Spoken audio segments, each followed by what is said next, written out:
I've taught the GMAT for nearly a decade, and in that time, I have seen a lot of really bad study. In today's video, we're going to talk about how not to study for the GMAT with 6 ways to waste time and score low. I'm Erika with Target Test Prep, and if you've been on this channel for a while, you know that I've made a number of videos about how you can mess things up preparing for and taking your GMAT. But the 6 blunders in today's video are ones I haven't really talked about before. Blunder number 1 is to study whenever you can fit it in. This is super common because most test takers are so busy with work, with hobbies, with family and friends, life commitments, etc., etc.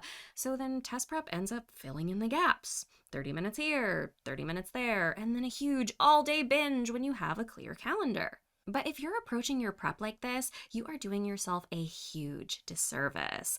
Chaotic, opportunistic study typically results in not that much study overall, while still feeling like a lot of study. If you're squeezing in 30 minutes in the morning, 30 minutes at lunch, and another 30 minutes in the evening every single weekday, plus an 8-hour cram session every other weekend, you're only averaging 11 and a half hours of study each week, despite that study absolutely consuming your life. This type of study is also typically low quality. 30 minutes is not enough time to go through a full learn, apply, review cycle, and an all-day binge wipes you out to the point that you start making sloppy mistakes and building bad habits. Instead, schedule your study. Find blocks in your schedule where you can consistently fit in at least 1 hour of study, ideally 2, and then put them on your calendar. When you treat your prep like a recurring appointment, it becomes significantly more manageable, even while it results in more quality study time. I actually recommend a weekly study breakdown in my recent video on how long to study for the GMAT, so check that video out for more detail on how to fit a reasonably aggressive study schedule into your life. The GMAT and business school admissions as a whole is too expensive and time-consuming and potentially life-changing not to be a priority, so schedule it like one. Blunder number 2 is to skip straight to the solution.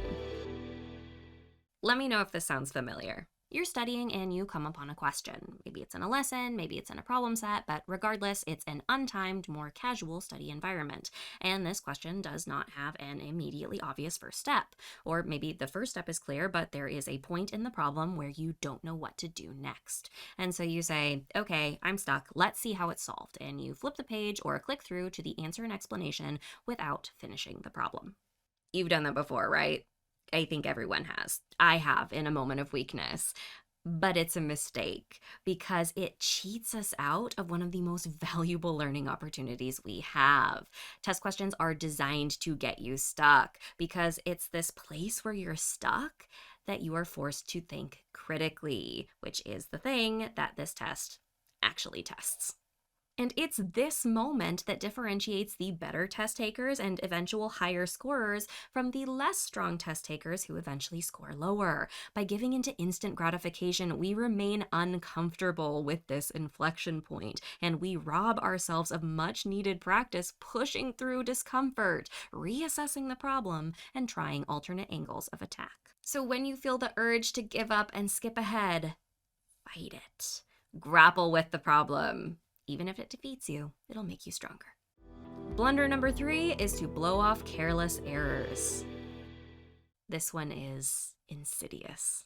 You miss a problem, and unlike in the last example, the reason why is immediately obvious. You did something silly. You should have had the problem in the bag, but something small and avoidable tripped you up. So you go, okay, I shouldn't have missed that. And you move on because obviously you should spend more time on a problem you struggled with more, right? Wrong.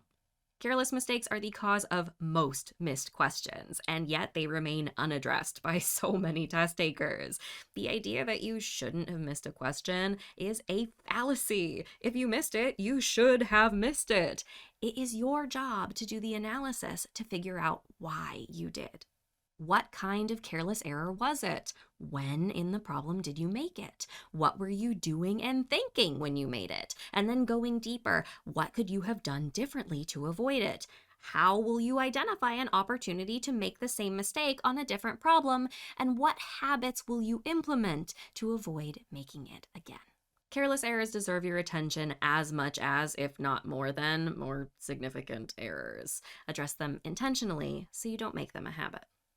Blunder number 4 is to rely on your memory.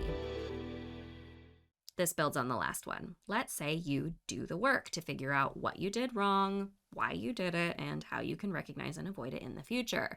Do you say, okay, great, got it, steel trap, and then move on to the next topic or question? A lot of test takers do, but they shouldn't, because 90% of the time, all of that beautiful, actionable, individualized analysis will get completely forgotten. And then when you make the same mistake again, you go, oh yeah, shoot, now I remember that I've done that before. Okay, next time I won't do that. And then inevitably you do it again and again. And before you know it, you've got a bad habit on your hands. So instead of trusting a brain that is fallible and full to the brim with other stuff, both test-related and not, give that brain some support with an error log. Not only does error logging support the analysis process we talked about earlier, it literally functions as a log, something you can intentionally refer back to as a reminder of what you need to be thinking about in order to improve your performance. I'm realizing that I have a lot more to say about making an error log. Let me know in the comments if you'd like a video on how I error log and why it works a lot better than the way a lot of other people error log. Our 5th blunder is to master a concept and then move on. This one takes a strong pedagogical approach and then takes it too far. It is generally a good idea to focus on a limited subset of concepts and strategies at a given time. If we take a scattershot approach, we aren't going to learn anything in depth. By narrowing down to 1 or 2 things, we can really drill down and internalize some real learnings. However, where this goes wrong is after we've learned something. A lot of test takers say, great, learned, move on to the next topic, and then don't see the things they previously studied until they come up in a practice test. And by that point, their memories are fuzzy, they're out of practice, and they're less likely to successfully implement their learnings. It's a lot like the problems we see when we don't error log. So when you move on to new topics, don't completely move on from the old ones. Instead, reserve a little bit of study time for revisiting and reinforcing. Your error log is a great tool for this, as are short sets of practice questions and even flashcards. Use it or lose it is real, and spaced repetition is what actually builds memory that will last through test day. Our 6th and final blunder is to skimp on official practice tests. Application process spending can feel like death by 1,000 cuts.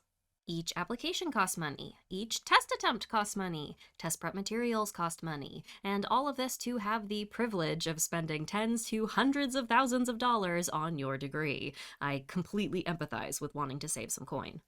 But I find that one of the places test takers cut back is on official practice tests. They take the 2 free ones, maybe retake them, and then decide either that that's enough practice tests or that they can bridge the gap with unofficial ones. And that is such a bummer, because when those test takers aren't prepared for test day because their prep was insufficient or unrealistic and they then have to retake, they'll be spending 2.5 to 3 times as much on that retake as they would have buying the remaining official practice tests. Just like prep time is worth scheduling, official practice tests are worth investing in. I talk in my video on how many practice tests you should take about how to get the most mileage out of your official practice tests, so check that out for advice on how to get your money's worth. Official practice tests are the absolute gold standard of prep. If at all possible, take advantage of them and save money somewhere else. Give this video a like if it helped you, and subscribe for more like it. Thanks for watching, and I'll see you in the next one.